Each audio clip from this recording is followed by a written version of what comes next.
Кога не прифаќаме некој непосакуван настан, тој се претвора во гнев. Кога го прифаќаме, се претвора во трпеливост. Кога не ја прифаќаме несигурноста, се претвора во страв. Кога ја прифаќаме, се претвора во авантура. Кога не го прифаќаме туѓото лошо однесување кон нас, се претвора во гнев. Кога го прифаќаме, се претвора во опростение. Кога не го прифаќаме туѓиот успех, се претвора во завист. Кога го прифаќаме, се претвора во инспирација. Прифаќањето е клучот на доброто снаоѓање со животот. Гурудев Шри Рави Шанкар. Добро дојавте на Беседа, македонската емисија за високи и возвишени теми. Јас сум процесорот. Јас сум свештеникот. И денеска разговараме на идејата наречена Амор Фати. Ова е латински изворно-стоички израз или концепт или идеја, или може да го наречеме откровение, спознание, кој што во превод значи заљубување во судбината, заљубување во сопствената судбина и заљубување општо во судбината. Изворно, овој израз не постои во античката стоичка литература, како таков. Значи, не е откриено дека некој кажал Амор Фати во минатото, односно заљуби се во судбината. Меѓутоа, некои од стоичките автори кажуваат нешто слично со таа идеја. Например, Епиктет во Енхидрион вели: не барај работите да се случат како што ти сакаш, наместо тоа барај да се случат како што се случуваат. Тек тогаш ќе бидеш среќен. Марко Аврели, од друга страна, во неговите размисли, односно медитации, вика: се што е во склад со тебе, е во склад и со мене, свето. Значи, античките стоици знаеле за оваа идеја, може би не можеле да ја изразат како еден исказ, како еден концепт, како Амор Фати.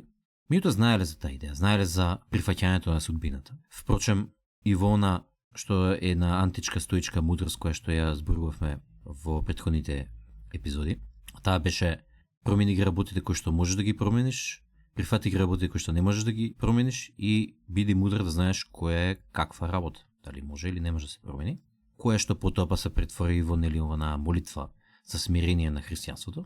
Значи, промени ги работите е еден аспект, ама особено прифати ги оние кои што не можеш да ги промениш е голем дел во Амор Фати. Значи, античките стоици знаеле за овој концепт. Меѓутоа, во поново време, во 19 век, овој концепт е популаризиран повторно или од инспирација од античките стоици, е популаризиран од Ниче. Во неговата Веселата наука, Ниче го спомнува овој израз и Ниче вика дека Амор Фати не е резигнираност, туку е најголемиот исказ на силина и на величина. Во Ече Хомо, исто 19 век, тој Амор Фати го нарекува како негова процедура или формула за великанство во едно човечко суштество, бидејќи според него, во неговиот аргумент, вели дека големите страдања го ослободува духот и го оправдува постоењето. Сега Ниче малку се разликува од стоиците во овој аспект, меѓутоа ведам тоа што он сака да го каже е дека големото страдање наставно те прави жив. И тоа многу блиску се поврзува и со Мементо Мори, кој што го дискутиравме во претходната епизода. Сега, ова беше историјатот на Амор Фати, заљубување во судбината, а сега накратко ќе кажам како јас го разбирам Амор Фати, па потоа ќе му дадам збор на свештеникот. Значи, за мене Амор Фати е буквалниот превод на самата изрека, односно заљуби се во судбината. Заљубување во судбината. Можеме од многу аспекти да го толкуваме ова, можеме од христијански аспект, можеме од будистички, можеме од даоистички аспект, од многу аспекти. Работата е дека нашата судбина е таа која што доаѓа и е неизбежна. Тоа го разговаравме и во Мементо Мори, кога кажувавме дека смртта е неизбежна. Слично на смртта, така и нашата судбина е неизбежна. Меѓутоа, тоа не значи дека немаме ние удел во нејзиното создавање, ниту дека немаме избори. Имаме апсолутна слобода, автономија и со тоа и одговорност, кога ги носиме одлуките и кога ги правиме нели постапките или непостапките во нашиот живот, како и трпењата. Меѓутоа, на крајот сето тоа резултира во нашата судбина.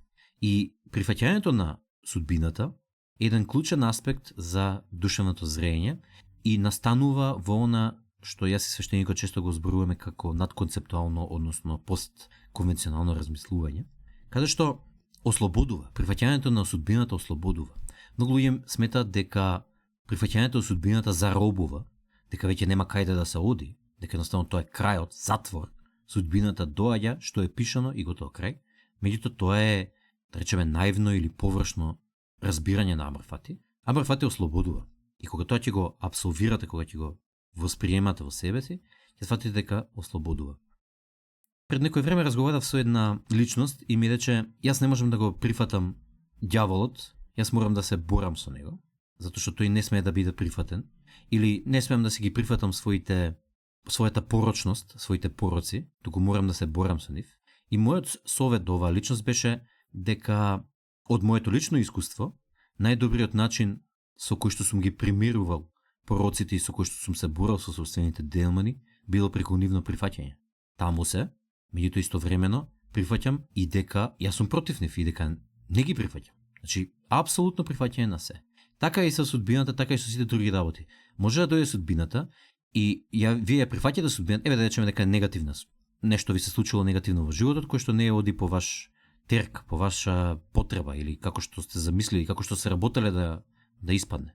Амор Фати значи дека ќе го прифатите тоа како испаднало, меѓутоа ќе си прифатите и своето разочарување, својата желба да ги смените работите, својот гнев, ќе ги прифатите сите тие работи. Значи се прифаќате и себе си радикално, ја прифаќате и судбината радикално, сето е прифатено. И кога навистина ова ќе го абсолвирате како концепт, како идеја, радикално прифаќање, тоа води кон примирување.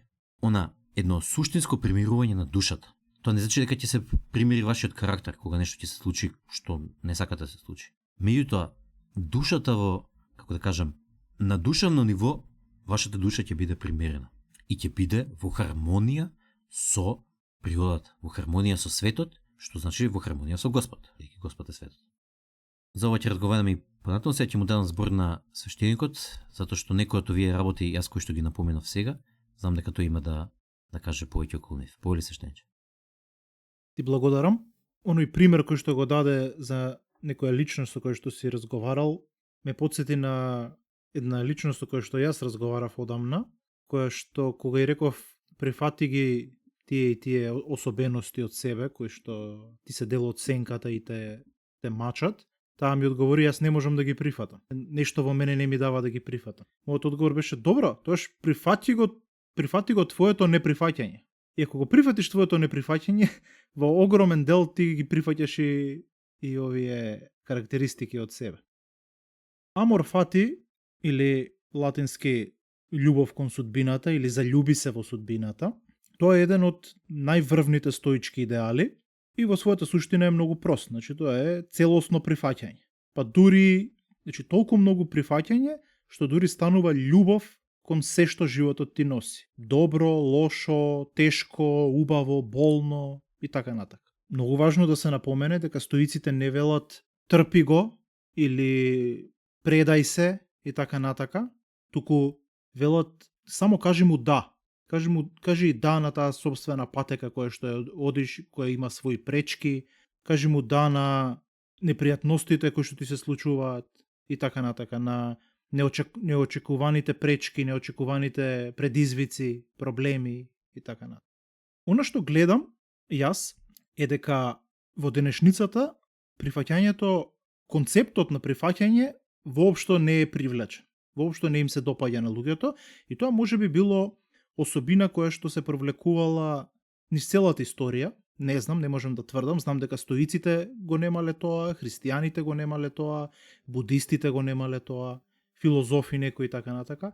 Меѓутоа, генералната популација сметам дека можно е секогаш да имале еден негативен аспект кон прифаќањето, кој до ден денес трае. И сега, оно што јас го имам видено е дека поради две главни причини, кои ќе ги спомнам, имаат луѓето многу голем отпор кон прифаќањето. Значи, едната причина е дека, поготово оние луѓе кои што се сангвинични, срекни, може да кажеме делумно успешни во животот, нивното его се идентификувало со одреден успех, одредена позитивна слика на нивната психа и на нивните карактеристики, и тие имале одредени успеси и така натака, и нивниот живот е насочен кон борба, кон работење, кон успех, кон кон нанадвор, може да се каже, меѓутоа и кон навнатре, меѓутоа ги игнорира оние аспекти од себе кои што се негативни и се фокусира само кон позитивните. Тоа се голем број на луѓе. Тие луѓе имаат голем отпор кон прифаќањето, бидејќи всушност во својата суштина се плашат од самите себе. Се плашат од се она кое што тие го негираат како своја сенка. Тие луѓе обично имаат и многу големи ставови, ригидни за надворешноста. Овој човек не треба да биде таков, тој треба да биде ваков, ова не е добро, тоа е лошо и така натака, затоа што тие имаат многу големи сенки во себе кои што ги потиснуваат, не им дозволуваат да се експресираат и тие се ригидни со самите себе, се посветени кон преголема дисциплина, кон преголема фокусираност и така натака, не дозволуваат емоции, не дозволуваат да им забега умот и така натака, и се тоа што го негираат во себе, го гледаат надвор. И поради тоа, прифаќањето, они го гледаат како откажување, како пасивност, го гледаат како слабост. Другите пак, онаа друга страна, кои што се луѓе депресивни, тажни, меланхолични, тип на луѓе кои што нивното его се идентификувало со онаа жртва аспект од себе си и сметаат дека животот им е крив за се, некој друг им е крив, реалноста немале среќа во животот, Господ не ги сака и така натака, различни причини, различни поединци или системи кои што им се криви за нивниот живот и тие само се жалат, живеат во една континуирана трагедија и така натака, нивниот живот не е убав и така натака. Тоа значи дека нивното его се идентификувало со негативниот аспект или тажниот аспект од себе си и бидејќи идентификувано со тоа, со тој аспект, тоа не сака да се пушти, сака да си го потврди. Егото е еден таков механизам во нас кој што не му е гајле дали сликата за себе, идентитетот ќе биде позитивен или не. Тебе може не ти се свиѓа негативен, на телото не му се допаѓа негативен идентитет, меѓутоа на егото му се допаѓа многу, бидејќи идентитет. Тоа не му е важно какво е, дали е убаво, не убаво, важно му е да се закачи некаде и да има одредена слика за себе. И ова, често да споменам, ова често се случува со луѓе кои што се дефинираат себе си, не секогаш свесно, особено кога се млади, кога се дефинираат себе си во опозицијски аспект. Во смисла, ние сме против богаташите, ние сме против системот, ние сме против ова или она. Тоа е израз на таквата идентификација на егото. Јас сум нешто против. Значи јас сум. Тоа е доказ дека сум. Апсолутно. И тие луѓе често, не секогаш, но меѓутоа често се дават во депресија, во тага, во трауми, во одредени проблеми. И тие не сакаат прифаќањето, не сакаат својата судбина, бидејќи сметаат дека ако ќе прифатат оваа состојба во која што се наоѓаат, таа ќе остане за секогаш, што не е точно, бидејќи ако ја прифатиш негативната емоција, таа ќе исчезне.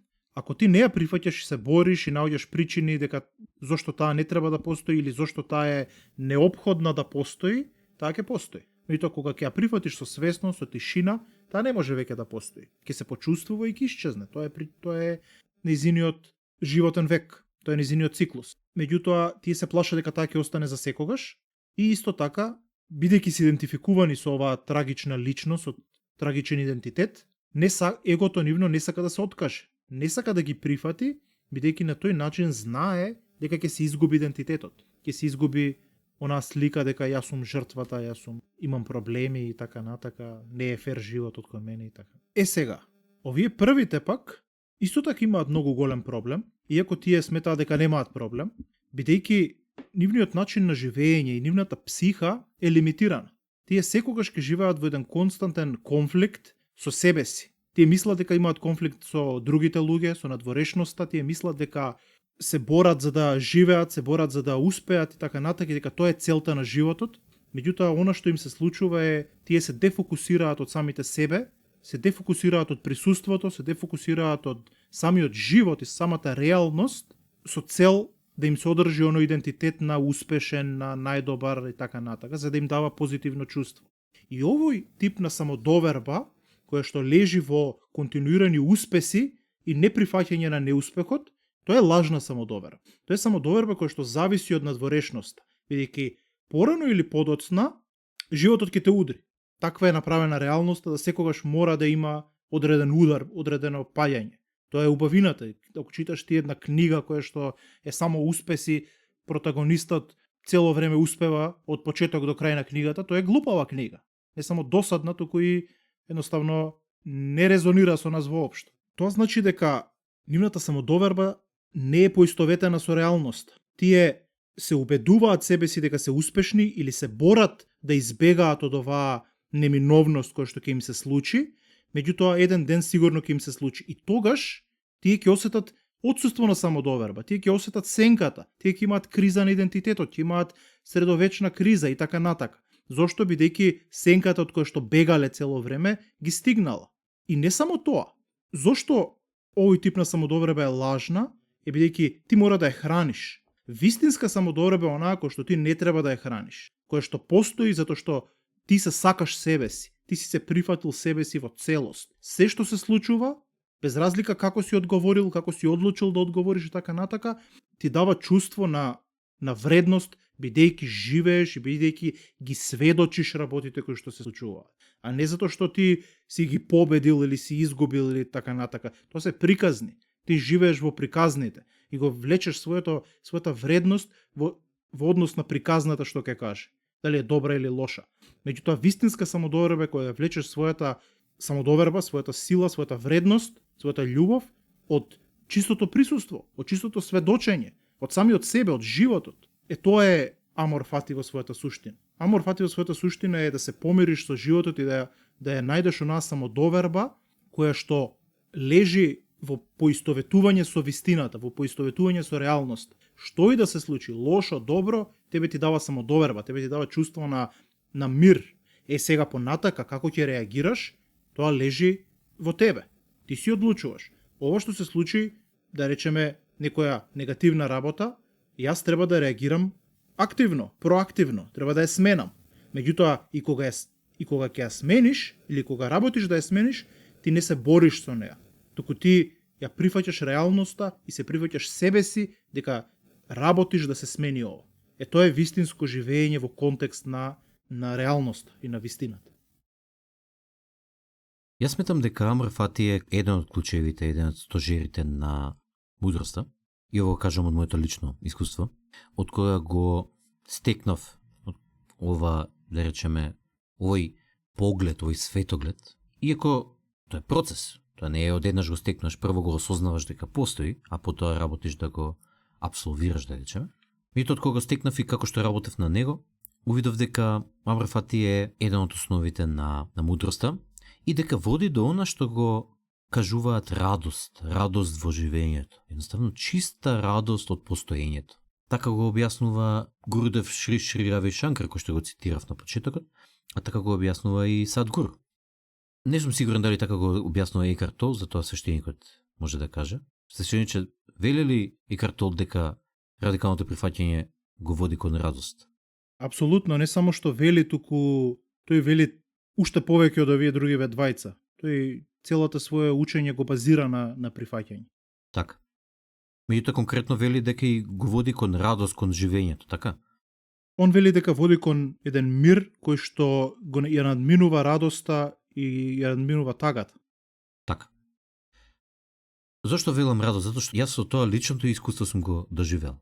Оној момент кога ќе се фатите после одредена духовна работа или откровение или просветление, да во секојдневното живење се шетате некаде било каде, нешто се случува, работите некаде било каде работи, одеднаш станувате свесни за што се случува и дека тоа што се случува е што и да е тешко, лесно, ужасно, прекрасно, меѓутоа во неговата суштина е како што треба да биде и во неговата суштина носи една радост на самото битие, на самото постоење, дека еве сум тука и сведочам на ова.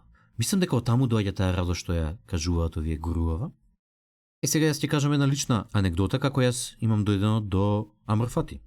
Во 2015-2016 година, на силно залагање на свештеникот и други луѓе, меѓутоа пред се свештеникот, започнав со редовна духовна работа, пред се со медитација. Тогаш имав неколку предизвици во животот и реков, можеби, редовната духовна работа, односно медитацијата, ќе ми помогне. И на крајот ми помогна, меѓутоа тоа е сега тангенцијално, не е битно во оваа ситуација. Претходно имав читано нешто за будизам, за Буда и така натаму. Меѓутоа не се разбирав многу што е сега тоа медитација. Разговаравме со свештеникот, ми даде неколку насоки, разговарав и со некои други луѓе. Претходно бев и на, уметност на живењето, програмата. Ама бев цврсто решен, не знам како, интуитивно, така ми дојде од душата, како да речеме насока, дека медитацијата треба да направам како што јас верувам дека треба да се направи. Не како што кажува Буда или било кој друг. Туку тие сите се инспирација, меѓутоа самата душа треба да ми каже како треба да ја изведувам медитацијата. И тоа што почнав да го праваме налик будистичкото медитирање, почнав да седам 20 до 25 минути со затворени очи и едно од клучните работи кои што ми се отворија во текот на тие сесии, да ги наречам почетни, е дека медитацијата треба да ја правам на начин со целосно прифаќање на што и да се случува во околината. Дали е зазуела некоја бубачка, дали поминал некој човек, дали има ваков звук, дали ме боли ногата затоа што сум седнат врз незе, дали има некаква опасност, нема опасност, сеедно.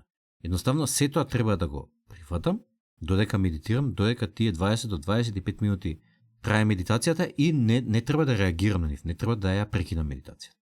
Тоа беше едно радикално прифаќање на тоа што се случува, меѓутоа беше наивно поимање на Амор-Фати. Како што продолжив со мојата редовна духовна пракса, после отприлика неколку месеци, можеби 6 месеци, дојдов за едно ново откровение, дека додека медитирам, треба да прифатам се што се случува, сите овие работи претходно што ги спомнав, меѓутоа, дури ако изреагирам, ме почешало нешто и треба да се почешам.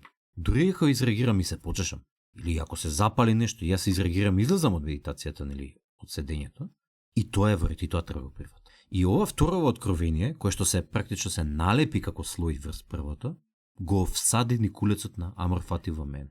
И потоа низ годините го развивав тоа и размислував на тоа, и можам да кажам дека денеска, можеби јас не го живеам во секој момент Амор-Фати, меѓутоа многу често ми се појавува спонтано само од себе, заради мојата претходна духовна работа и заради ставот дека треба да имам радикално прифаќање за се.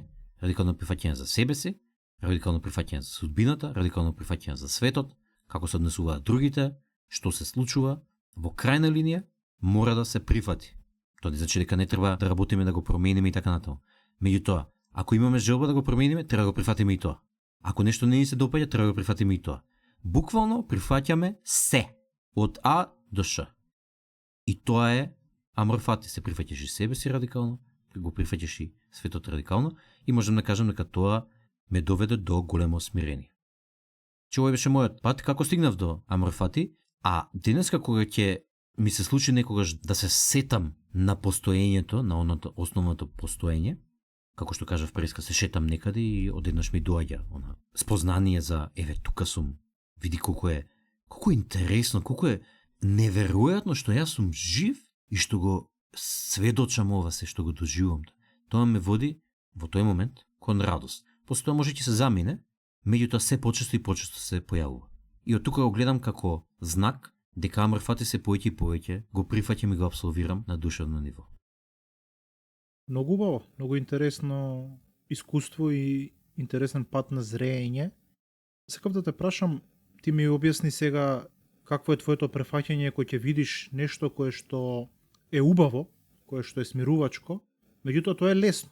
Јас сакам да те прашам какво е твоето чувство кога ќе се соочиш со нешто неубаво. Дали го прифаќаш, претпоставам дека го прифаќаш, меѓутоа како го прифаќаш и што создава во тебе? Па во крајна линија го прифаќам. Прво немам избор. Тоа е што е. Нема тука неприфаќање. Минатото е минато. Не може да се промени. Тука е за да остане вечно. Значи тоа што се случува или што се случило веќе е минато и нема избор. Меѓутоа во крајна линија го прифаќам, а тоа што предизвикува во мене, знаеш, јас многу често ги делам тие како слоеви или како нивоа, како делови од личноста. И претходно сме разговарале, нели, дека сметам дека има 4 основни нивоа на личноста: дух, физика, емоција, рацио.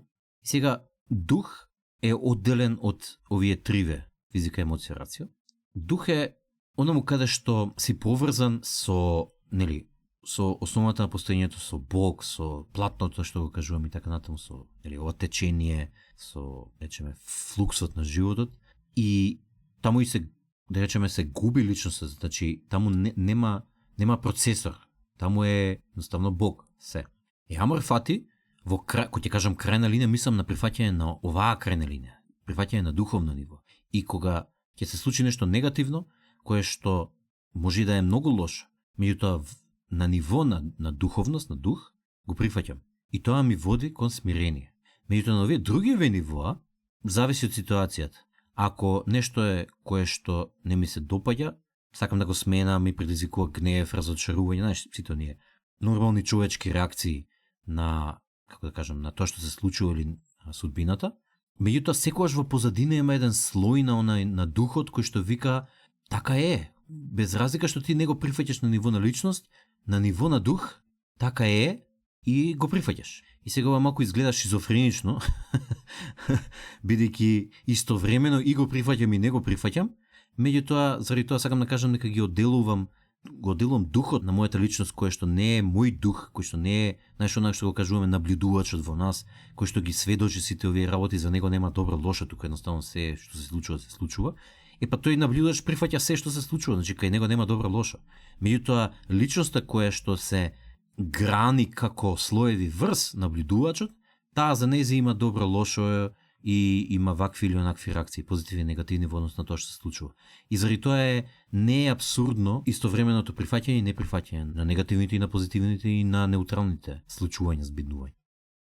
Значи, накратко, се создава неубава емоција, бидејќи се случило нешто неубаво, меѓутоа подлабоко од таа неубава емоција има една, да речеме, позитивна или во најмала рака неутрална емоција, која што вели во ред, ова е нормално да се случи. Вакви работи се возможни и нормално да се случат.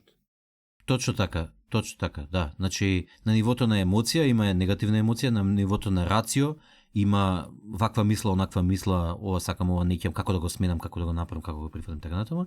На нивото на физика може да има, нели, психосоматски некои аспекти како болки, нели, физички тегоби и така натаму, гнев, бес, некои нагони, не пониски. Меѓутоа на нивото на дух, како што рече ти, подлабоко, има секогаш една неутрална, значи не позитивна, неутрална емоција, неутрално чувство, не емоција, туку чувство на ова во ред. Да, ова оди во контекст со учењето на Екарт Тол, кое што во својата основа е најхристијанско учење, најхристијанско духовно учење кое што сум го сретнал, по-духовно и дури може би по-христијанско од многу голем број на свештеници, попови и теолози кои што учат. И тој, исто така како што ти велиш, вика дека подлабоко од негативните емоции или подлабоко од позитивните површни емоции има едно уште едно чувство кое што не може да се каже дека е негативно или позитивно персе, меѓутоа и тоа е еден вид на мир кој што доаѓа од прифаќање, од апсолутно прифаќање, меѓутоа јас би рекол дека сепак ова чувство е позитивно, објективно гледано, бидејќи мирот е позитивен. Мирот е убава работа. И јас би рекол дури поубава од среќата, бидејќи е повозвишен. Среќата може секогаш позади среќата има еден страв, има една шанса дека тоа може да се изгуби, дека тоа не е вечно, дека тоа треба да се одржи, има борба тука, меѓутоа во мирот нема такво нешто. Мирот е уживање. И сега да, може да има страв дека мирот ќе се изгуби, меѓутоа тоа не е тој мир за кој што зборуваме. Оној мир за кој што зборуваме се раѓа од прифаќање на се. Можеш да бидеш во болки и сепак да бидеш во мир. Или можеш да бидеш, да уживаш во нешто и да бидеш во мир. Значи, мирот не зависи од она што ти се случува. Зборуваме за оној висок или длабок мир. И тој се гради пред се со прифаќање на работите, меѓутоа прифаќањето не е доволно. Прифаќањето е само еден почетен стадиум и сите можат да прифаќаат, сите можат да речат добро, во ред го прифаќам ова што ми се случува, да речеме ти се расипала колата, еве нешто просто. Можеш да прифатиш и да речеш добро, во ред прифаќам, се расипала, не го негирам, тоа е вистина, меѓутоа јас сум многу нервозен дека мојата кола се расипа сега кога ми треба најмногу и така натака. Значи, со обично прифаќање не можеш да го создадеш тој мир. Бидејќи ти си ја прифатил реалноста, меѓутоа се уште има во тебе мисли и чувства кои што не сакаат ова да се случи и се борат со оваа реалност. И заради тоа, старите стоици рекле амор фати. Не само да ја прифатиш судбината, не само да прифатиш дека ти се расипала колата, туку да ја засакаш ситуацијата. Всушност, во својата суштина не е сакање, сакање е еден постар, позастарен термин. Христијаните вовеле еден нов термин, кој што е најдобар, а тоа е биди благодарен за тоа. Биди благодарен дека ти се расипала колата. Биди благодарен за Божјата волја. И сега тука се уклучува умот кај оние луѓе кои што не го разбираат тоа и велат, ама зошто да бидам благодарен, зошто мене ми се случи, како можеше мене, зашто вака и така натака. Меѓутоа, кога си благодарен за тоа, не е прашање на вистина, не е прашање на дали на вистина Господ рекол ќе му ја расипам колата или дали на вистина станува збор за нешто лошо, за добро и така натака. Сега баш на овој ќе му ја расипам колата, пошто многу прашува. Не е такво нешто. Туку самата благодарност е целта. Кога ти си благодарен дека ти се расипала колата, не е важна колата, не е важен Господ кој што наводно ти ја расипал. Не е важно дали твојата благодарност е правилна или не. Туку она што е важно е самата благодарност. Чувство на благодарност дека се случило нешто негативно ја менува твојата психа. Те прави тебе човек кој што е нескршлив. Човек кој што не може да биде уништен, не може да биде вознемирен, не може да биде изваден од својот контекст, од своето присуство, од својот мир, од својата свесност. Што не значи дека во одреден момент тој нема да се изнервира или нема да биде тажен и така натака, тоа се све прекрасни емоции, меѓутоа секогаш во позадина на овие тешки емоции ќе има мир, ќе има прифаќање. Јас сум нервозен сега поради тоа што ми се расипа колата, меѓутоа не само што ја прифаќам колата, не само што сум благодарен за тоа. Благодарен сум и што сум нервозен. Значи комплетно ја прифаќаш ситуацијата и се прифаќаш и самиот себе. Ти не велиш зашто не сум толку духовен да можам да ја прифатам расипувањето на колата. Не, туку ти го прифаќаш и тоа. Ти велиш во ред, јас сум нервозен и тоа е супер. Се расипа колата и тоа е супер. И кога ќе се создаде тој мир длабок, сега велиш што може да се направи. Можам да ја однесам на мајстор, ова можам да го поправам со тоа што ќе фајтам автобус или ќе земам точак, ќе возам и така натак. Значи наоѓаш решенија, меѓутоа тие решенија сега не доаѓаат од еден извор на немаштија, на борба, на страв, на уништување на својата слика или уништување на своите планови, туку доаѓа од мир. Си ја прифатил ситуацијата целосно, благодарен си што се случува вакво нешто во животот, бидејќи нешто се случува. И се што се случува е дел од твоето искуство, твојот живот, твојата приказна. И поради тоа ти можеш да направиш многу попаметни одлуки и многу повозвишени, многу посилни одлуки, многу постабилни, бидејќи доаѓаат од позиција на мир. Да, свештениче, ова што го кажа пред малку, а тоа е дека благодарен си дека нешто се случува, било што. И ова е можеби онај аргумент кој што би одел во поддршка на твоето тврдење дека смирението е позитивно, бидејќи си тука да сведочиш на било што наместо да те нема. Тоа е позитивно. Без разлика колку и да е лошо, колку и да е ужас, не знам, геноцид се случува, нуклеарна војна или апсолутно позитивни работи или неутрални работи од аспект на битието на тоа суштество. Меѓутоа во суштината кој ќе видиш, ти си тука да сведочиш на сето тоа. И позитивата на смирението кој ќе го прифатиш, нели, сето што се случува, самото смирение, свештеникот вели, не е неутрално, туку е позитивно. Значи, можеш да сведочиш на нешто било што наместо да нема ништо. И ова можеби точно е тоа кое што води кон таа радост од живењето, кој што, нели, Рави Шанкар и Садгуру ја спомнуваат. И уште едно нешто би спомнал, ова што го кажа свештеникот за благодарност. Значи не само што прифаќаш што се случува, туку и си благодарен за истото, затоа што тоа тебе те променува како човек. Ме потсети на еден цитат од Сјорен Киркегор, кој што по аналогија е многу сличен на ова, значи истиот принцип е, да речеме, на дело тука. А вика вака: функцијата на молитвата не е да се влијае на Бог, туку да ја промени суштината на оној кој се моли.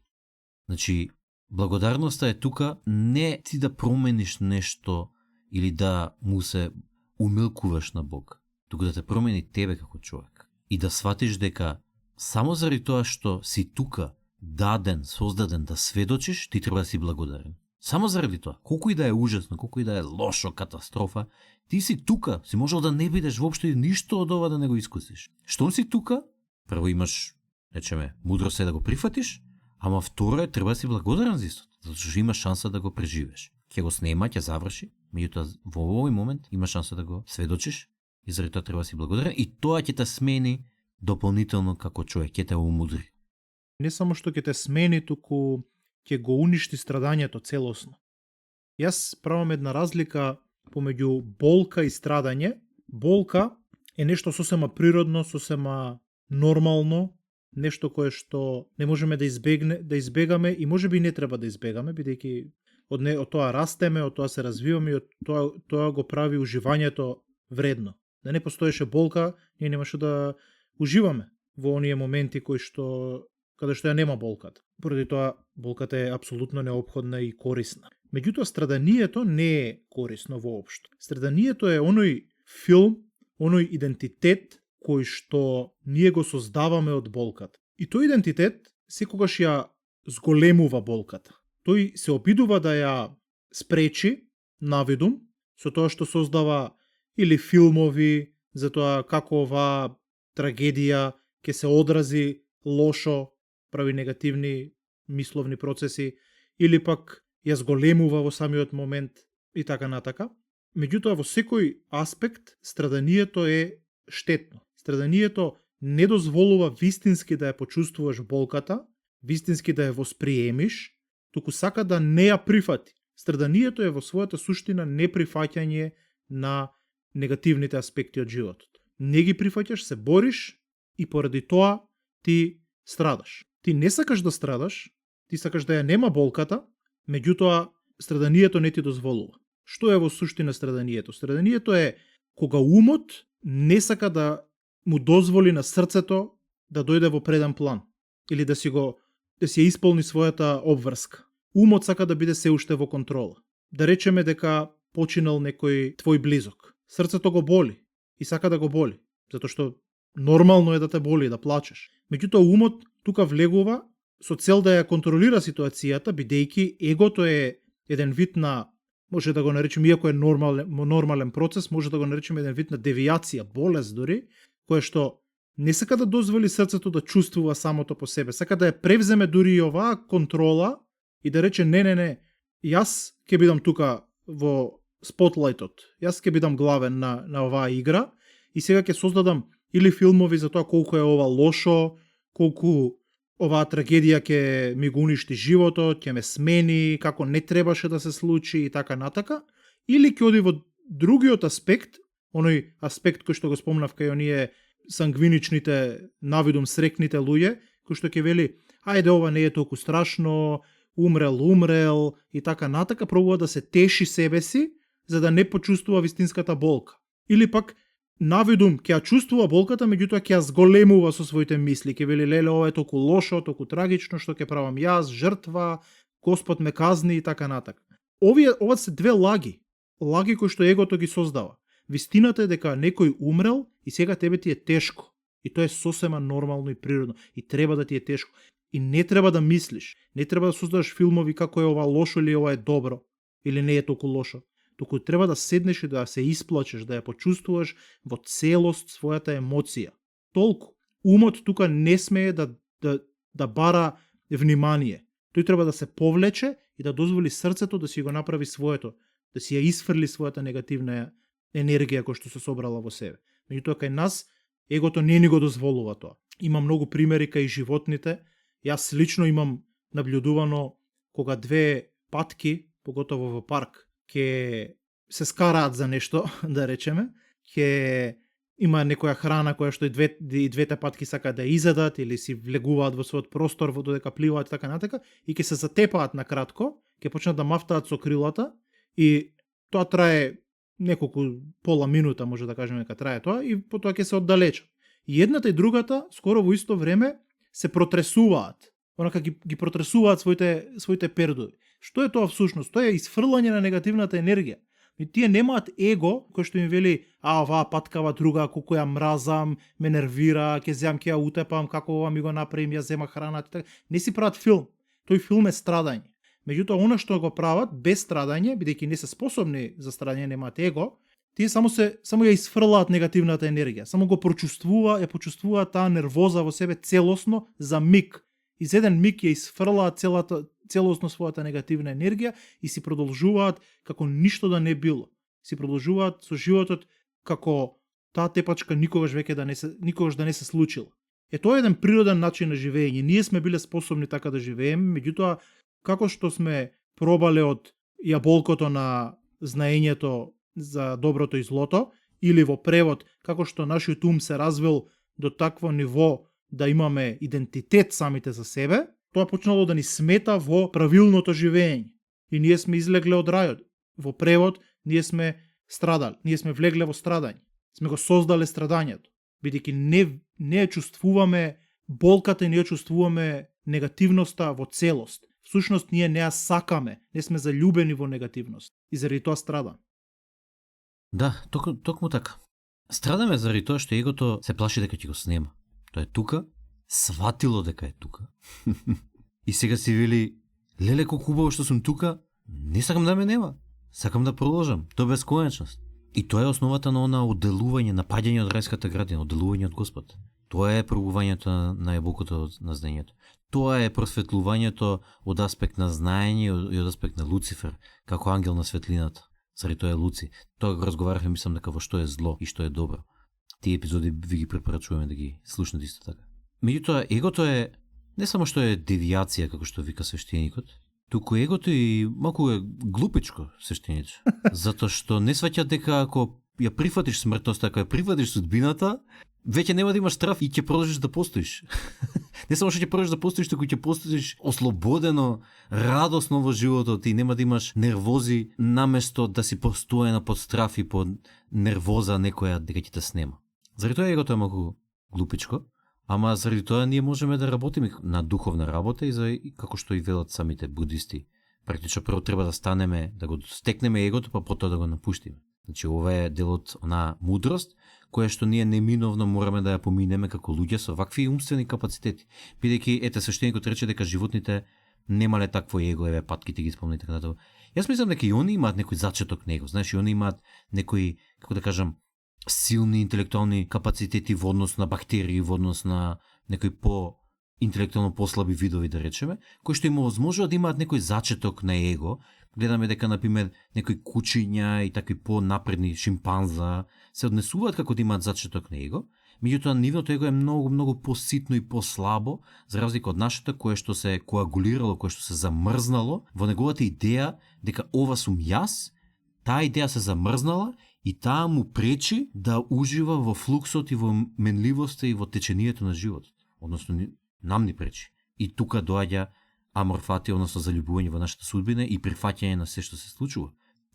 Така и прифаќаме дека ќе се менуваме и дека нема да останеме истите тие што сме биле пред една секунда, пред една година, пред 10 години и така натаму. И тоа е во ред. Тоа е во ред. Ние пак сме истите. Јас сум пак процесорот од пред многу години, многу декади кога сум се родил или кога сум станал свесен, да речем, од моја 4-5 годишна возраст. Меѓутоа, не сум истиот човек, не сум истата личност, ни стекот имало динамика, сум се менувал и ја прифаќам тоа што ќе дојде и ги прифаќам промените кои што ќе дојдат од иднината. Само уште една работа сакав да спомнам околу даоизмот, пошто бидејќи таа ќе не биде следната тема која што ќе разговараме. Значи амор фати многу се поклопува со даоизмот, имено многу често се зборувале за паралелите во стоицизмот, христијанството, будизмот и даоизмот. Овие се мислам дека движења кои што најмногу ги познаваме јас со свештеникот и заради тоа и многу лесно ги наоѓаме паралелите помеѓу нив. И даоизмот ќе го разговараме понатаму, меѓутоа сакам да спомнам еден концепт на Ву Веј во даоизмот. Тие многу често го преведуваат како неакција, неделување или како делување без труд, без да речеме делување без труд. И тој концепт на Ву Веј заедно со концептот на Зиран, кој што значи природна спонтаност или едноставно бидување, тие многу се поклопуваат со амор фати, практично. Затоа што за да постоиш така и да го прифатиш постоењето, треба само да се заљубиш во својата судбина. Така е, апсолутно така е. Исто така тука сакав накратко само да спомнам она христијанска молитва или христијанска аксиома која што вели нека биде твојата волја, не мојата, која што често ја велат, ја кажуваат христијаните. Всушност, според мене, многу пати сум го кажал, тој пак ја повторам, јас го сметам христијанството како едно ултиматизирање на стоицизмот и на будизмот. Иако будизмот не бил во контекст на христијанството, меѓутоа тој бил како еден паралелно, еднакво и паралелно развивање на стоицизмот, може би дури подлабоко од стоицизмот, да, подлабоко и многу поопфатно, меѓутоа христијанството ги ултиматизира овие размислување до едно најврвно живење на стоицизмот. И оваа аксиома, нека биде твојата волја, не мојата, тука всушност во тој момент кога вистински ќе ја апсолвираш оваа аксиома, не само што не се губи индивидуалноста, туку се проширува. Значи не си ти роб, како што многу модерни атеисти сакаат да кажат, чим неговата волја, а не мојата, значи јас сум роб. Не. Не се губи твојата индивидуалност, не си ти роб. Ти се прошируваш, ти се идентификуваш со Бог. Кога ќе речеш не мојата волја, туку твојата волја, ти не се откажуваш од својата волја, туку твојата волја се проширува со неговата волја. Почнуваш да екзистираш во хармонија со универзалното. Ете, тоа е тоа. Не е тоа некој предавање, некој робски менталитет, туку е напротив, еден врвен кралски менталитет, каде што ти велиш, превземи ја контролата, за јас да станам ти. И тука се раѓа тој идентификација со севкупност. Кога твојата волја ќе се поистовети со Божјата волја, кога ќе се предадеш на твојата висока волја, на севкупниот ти си го проширил идентитетот со севкупност. И ти си станал многу повеќе отколку што можеш да бидеш со твојата волја која што излегува од твојот ум. Ако ти се предадеш на твојот повисок ум, на севкупноста, на универзалното, тогаш ќе функционираш во својот најврвен потенцијал, апсолутен потенцијал. За крај, на таа истата личност која што пред малку ја спомнав, нешто слично и изјави тоа што, како што го кажа сега свештеникот, а тоа е, ја прифаќам судбината и прифаќам тоа што Бог ќе го изигра преку мене. И ова е одлична мисла на која што можеме да ја завршиме денешнава епизода. Одиме со кратко сиже, па со практични и прагматични совети. Денешната епизода беше посветена на идејата Амор Фати, во превод заљубување во собствената судбина, па и во судбината општо. Амор Фати е концепт кој што потекнува од античките стоици, меѓутоа понатаму во модерно време е популаризиран од Ниче во европскиот свет, но и самото христијанство го има, и го имаат и многу други религиозни движења, како даоизмот особено, меѓутоа и будизмот, така натаму. Амор Фати значи да се заљубиме во нашата судбина. Потребен предуслов прво е да ја прифатиме апсолутно нашата судбина и тоа какви што сме. Прифаќаме се што се случува, се што не се случува, меѓутоа исто така прифаќаме и какви сме, прифаќаме кога нешто не ни се допаѓа, прифаќаме кога нешто сакаме да го промениме, прифаќаме кога имаме различни емоции околу нештата, позитивни, негативни, неутрални, едноставно радикално прифаќање на се. Тоа беше во суштината Амор Фати и кажуваме дека Амор Фати води кон смирение. Потоа свештеникот беседеше на двата аспекта на неприфаќањето на судбината. Едниот е, да го кажеме, во позитивен, асертивен аспект, а едниот е во негативен аспект. Оние луѓе кои што припаѓаат на првиот, не ја прифаќаат судбината и работат контра неа, сакаат да ја сменат по секоја цена. Меѓутоа тоа е бегање и страф од и судбината, па и од смртта во крајна линија. А од друга страна, оние кои што прифаќаат судбината во негативен аспект, се оние кои што паѓаат во очи и во депресија поради нејзе и се дефинираат негативно, обично во однос на работите, и некогаш завршуваат и со самоубиство, за жал, овие луѓе. И тоа е една многу тажна ситуација, бидејќи нивниот живот вредел и можеле да увидат дека во крајна слика е во ред тоа што се случува. По прифаќањето на судбината следи заљубување во самата судбина, едноставно да, и покрај тоа што има негативни или позитивни последици или оно што се случува, или што не се случува, едноставно да уживаме во тоа што се случува и самото тоа што сме тука дадени да сведочиме на истото, е причина за една радост на живењето. Јас се кажав мојата лично искуство и анекдота како дојдов до Амор Фати преку редовно медитирање, кое што дојде пак по совет и предлог на свештеникот и некои други луѓе. Потоа ја кажав и поврзаноста на Амор Фати со даоизмот и на крајот свештеникот кажа неколку аспекти кои што беа во однос на дека судбината ја прифаќаш затоа што не само што ја прифаќаш, туку и си благодарен за нејзин, тоа е од христијански аспект. И тоа го правиш заради тоа што тоа не заради тоа, нема заради тоа ти судбината мора да ја прифатиш, меѓутоа тоа ќе те промени како човек. Самото прифаќање на судбината и твојата благодарност дека те сведочиш на се тоа, ќе те промени како човек. Ќе те направи помудар. Тоа е нешто да си же, а се годиме со практични и прагматични совети. Целата оваа епизода беше еден вид практична и прагматична интеграција на прифаќањето во твојот живот. Она што би го додал е еден совет за активна благодарност за она што не си го избрал, но се случило во твојот живот. Значи, практикување на активна благодарност за она што не си го избрал, меѓутоа се случило во твојот живот.